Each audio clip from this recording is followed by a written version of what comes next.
میرا نام مزمل عباس ستاری ہے، میں شورکوٹ پنجاب پاکستان سے عرض کر رہا ہوں۔ یا سیدی، سوال یہ عرض ہے کہ بعض لوگ قرآن پاک میں گلاب کی پتیاں یا پھر مور کے پر وغیرہ رکھتے ہیں، کیا ایسا رکھنا جائز ہے؟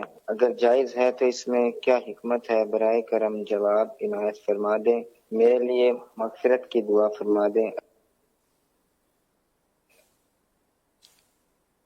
یہ مور کے پتے جو یہ پر جو ہے یہ خوبصورت ہوتے ہیں، تو اس لیے یہ اس میں رکھتے ہیں،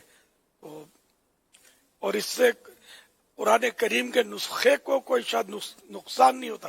بچپن سے دیکھا ہم نے پر کی بھی مطلب بالکل وہ شاخیں جو چھوٹی چھوٹی ہوتی ہیں جو وہ رکھتے تھے ہم بچپن میں، قاعدے میں، قرآن میں اس طرح دیکھے ہم نے۔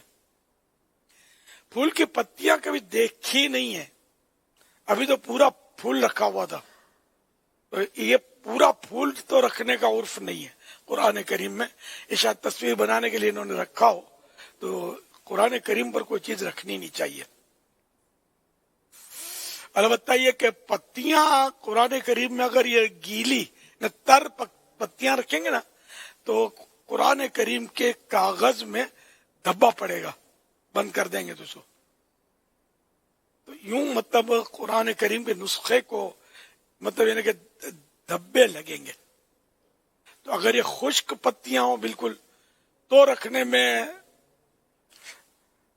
تعظیماً، لیکن عرف اس پر دیکھا نہیں ہے میں نے۔ مفتی صاحب دیکھیے کیا فرماتے ہیں۔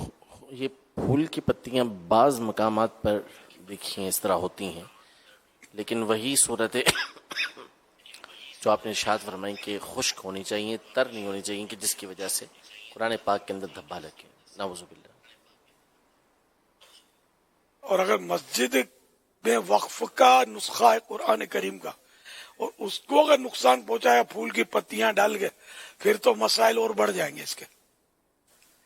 تو اس لیے وہ مور کی جو ہے نا اس میں نقصان کا تصور نہیں ہے اور وہ بھلا معلوم ہوتا ہے، تو اس میں تو کوئی حرج نہیں ہے کہ اس کا تو ہم نے شروع سے یہ عرف دیکھا ہے، نہ معمول دیکھا ہے کہ رکھا جاتا ہے۔